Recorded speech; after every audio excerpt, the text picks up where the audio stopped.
बिस्मिल्लाहिर्रहमानिर्रहीम। कायद आज़म कैसा पाकिस्तान चाहते थे, सेकुलर या इस्लामी? ये बहस ख़त्म होने को नहीं आ रही। हर दिन कोई ना कोई उन्वान, कोई ना कोई मौजू सामने आता है और ये बहस ज़िंदा हो जाती है। अभी डॉक्टर सफ़दर महमूद साहब की किताब शाया हुई है, सच तो ये है। इस किताब में भी यही मौजू बनाया गया है और ये बताया गया है कि कायद आज़म के बारे में बहुत सी गलतफहमियाँ पाई जाती हैं, और उसमें से गलतफहमी ये भी है कि वो कोई सेकुलर स्टेट चाहते थे, हालांकि तो वो एक इस्लामिक रियासत चाहते थे। ये सवाल क्यों हल नहीं होता और क्यों ऐसा होता है कि बस मिजाज से अलग अलग खबरें आना शुरू हो जाती हैं? मेरा ख्याल है इसके दो असबाब हैं। एक तो एकेडमिक है और एक समाजी है। दोनों को हम सामने रखें तो शायद ये बहस समझने में आसानी हो। समाजी ये है कि कोई आदमी सोसाइटी में जब बड़ा आदमी होता है तो हर आदमी ये चाहता है कि उसको अपने नज़रियाती फ्रेम में फ़िट करके देखे। यानी वो ये बताए कि कायद आज़म भी वैसे ही चाहते थे इस्लाम जैसा इस्लाम हम चाह रहे हैं, कायद आज़म भी वैसी रियासत चाहते थे जैसे हम चाह रहे हैं। अल्लामा इकबाल के बारे में, कुछ बड़े बड़े लोगों के बारे में मैं आपसे अर्ज़ करूँ कि मुस्लिम तारीख़ के बड़े लोगों के बारे में हमारे यहाँ आमतौर पर ऑनरशिप का इशू होता है और लोग बहुत शरकैन होता है उनके ख़यालात में, लेकिन दोनों किसी एक को ऑन कर रहे होते हैं। कायद आज़म का मामला भी यही है। सेकुलर भी उनको ऑन करते हैं और ये बताते हैं कि कायद आज़म तो सेकुलर थे। मजहबी लोग उनको ऑन करते हैं और वो कहते हैं कि कायद आज़म तो मजहबी थे। लेकिन कायद आज़म थे क्या और ऐसा क्यों होता है? तो जैसे मैंने कहा, इसकी एक बड़ी वजह तो समाजी है कि हर आदमी, हर ग्रोह ये चाहता है कि वो बड़े आदमी को अपने नज़रियाती फ्रेम में फ़िट करके देखे। इससे ज़ाहिर है प्रॉब्लम पैदा होते हैं और शख्सियत को समझने में कोई मदद नहीं मिलती। दूसरा तरीका जो है, और जो मेरा ख्याल सही तरीका है, वो ये है एक मारूज़ी तजिया। यानी मैं क्या चाहता हूँ, आप क्या चाहते हैं, इसको एक तरफ रखते हुए ये हम जानने की कोशिश करें कि कायद आज़म क्या चाहते थे।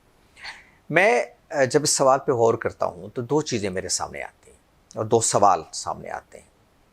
एक सवाल तो ये है कि कायद आज़म अगर एक इस्लामी रियासत चाहते थे, जिस तरह की इस्लामी रियासत हमारे यहाँ लोग पेश करते हैं तस्वुर उसका, तो फिर क्या वजह है कि बड़ी बड़ी मजहबी जमातें कायद आज़म की मुखालिफ थी?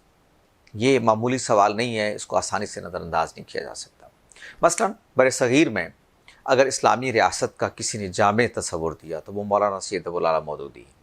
हमें मालूम है कि इसको एक पूरे नैरेटिव में बदलना, फ़िक्री एतबार से, मजहबी एतबार से, इल्मी एतबार से, ये उनका इम्तियाज़ है। 20वीं सदी में ये उनका कारनामा आप कहें, उनकी इल्मी इम्तियाज़ी हैसियत कहें कि उन्होंने इस्लामी रियासत के मुकदमे को एक पूरे नैरेटिव की शक्ल में, एक पूरे इस्तदलाल की शक्ल में लोगों के सामने पेश किया। उसके दीनी दलाइल दिए, उसके समाजी दलाइल दिए, उसके तारीख़ी दलाइल दिए, और उसके बाद उन्होंने बताया कि इस्लामी रियासत क्या होती है। और मैं ये समझता हूँ कि 20वीं सदी में इस कॉन्सेप्ट को उनसे ज़्यादा किसी ने वाज़ेह नहीं किया, और वही ऑनरशिप ले सकते हैं इसकी अगर इस्लामी रियासत नाम की कोई चीज़ दुनिया में पाई जाती है। तो कहना यह है कि कायद आज़म भी अगर इस्लामी रियासत चाहते थे तो मौलाना मौदूदी ने उनका साथ क्यों नहीं दिया, जमात इस्लामी ने उनका साथ क्यों नहीं दिया? एक तारीख़ी वाक़या है कि मौलाना मौदूदी की बहुत इबारतें इस पर मौजूद हैं कि जितनी मुस्लिम लीग है, इनके कायद आज़म से लेके आम आदमी तक ये जानते ही नहीं है असल में कि इस्लामी रियासत होती क्या है, इस्लाम कैसे नाफिज होता है। इनके अंदर ना वो खुसूसियात हैं जो एक इस्लामी रियासत को कायम करने के लिए ज़रूरी हैं, और ना इनके सामने कोई प्लान है। और सच्ची बात यह है कि मुस्लिम लीग के सामने कम अज़ कम कोई प्लान नहीं था इस्लामी रियासत का। यानी कायद आज़म अगर चाहते भी थे, ये मैं अलग से अभी बात करता हूँ इस पर, लेकिन मुस्लिम लीग के सामने किसी इस्लामी रियासत का कोई प्लान मौजूद नहीं था। ले दे के किताब है जो मुस्लिम लीग ने लिखवाई थी 4-5 अफराद से मिल के, इस्लाम का सियासी निज़ाम, मौलाना मोहम्मद इसाक साहब ने उसको मुरतब किया। तो वो मुरतब करने वालों में मौलाना मौदूदी भी शामिल थे। तो कहना यह कि इसके अलावा मुस्लिम लीग के पास इस्लामी रियासत के कॉन्टेक्स्ट में कोई लिटरेचर मौजूद नहीं था। लिहाजा कायद आज़म क्या चाहते थे, इस पर बात करने से पहले ये बात तो वाज़ेह है कि मुस्लिम लीग के पास कोई इस्लामी रियासत का कंसेप्ट मौजूद नहीं था।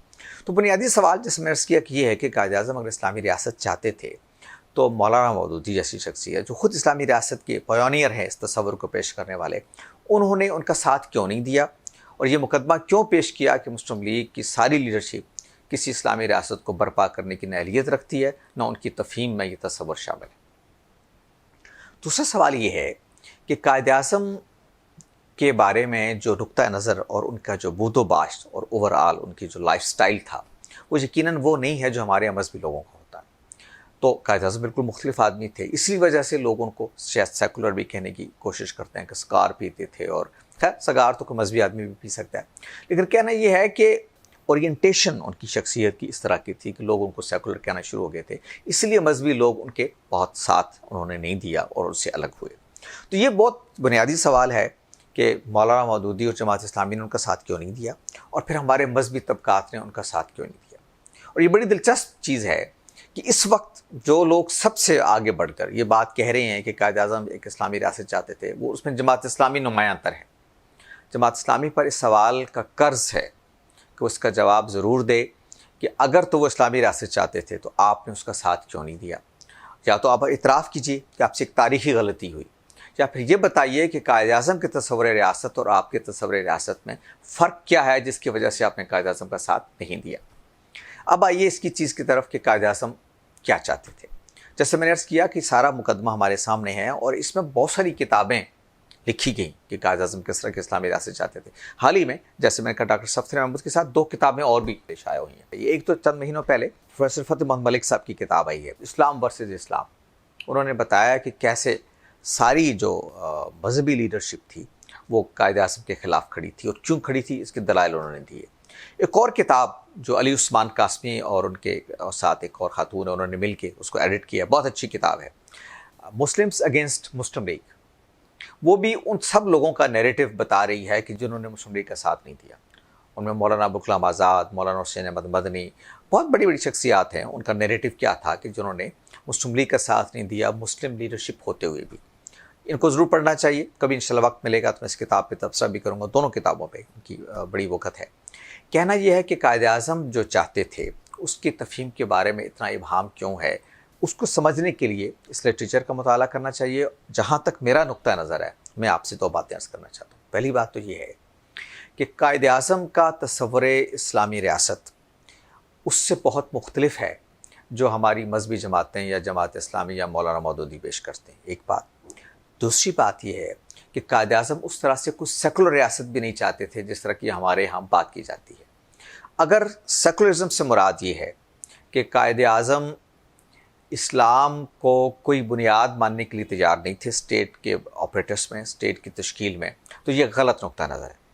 اتنے زیادہ قائد اعظم کے ارشادات ہیں جو یہ بتاتے ہیں کہ جس میں وہ یہ بات بہت واضح کر رہے ہیں کہ اسلامی شریعت، اسلامی قانون اور اسلام ان کے ہاں ایک بہت بنیادی اہمیت رکھتا ہے ریاست سازی کے لیے، اداروں کی تشکیل کے لیے۔